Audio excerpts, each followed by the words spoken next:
അസ്സലാമു അലൈക്കും വറഹ്മത്തുള്ളാഹി. ഒമാൻ എന്ന രാജ്യത്തെ സലാലയിൽ മഹാനായ ഹൂദ് നബി അലൈഹി ഇസ്ലാമിൻ്റെ മക്ബറയാണ് ഈ കാണുന്നത്. മഹാനായ ഹൂദ് നബി അലൈഹി ഇസ്ലാം ആദ്യ സമുദായത്തിലേക്ക് അയക്കപ്പെട്ട പ്രവാചകനാണ്. ഹൂദ് നബി അലൈഹി ഇസ്ലാം തൻ്റെ സമുദായത്തെ പ്രബോധനം ചെയ്യുന്ന വിഷയം വിശുദ്ധ ഖുർആനിൽ ഇങ്ങനെ പറയുന്നത് കാണാം.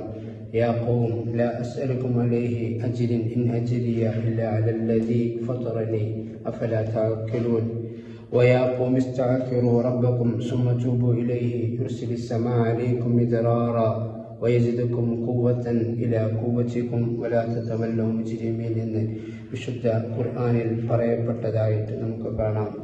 ഹൂദ് നബി അലൈഹി ഇസ്ലാമിൻ്റെ മക്ബറയാണ്. ഇവിടെ വരാനും സിയാറത്ത് ചെയ്യാനും അല്ലാഹു നമുക്ക് തൗഫീഖ് ചെയ്യട്ടെ. നാളെ ഹൂദ് നബിയോടൊപ്പം അല്ലാഹു നമ്മെ സ്വർഗ്ഗത്തിൽ പ്രവേശിപ്പിക്കട്ടെ. ആമീൻ ബിറഹ്മതിക യാ അർഹമർ റഹീം.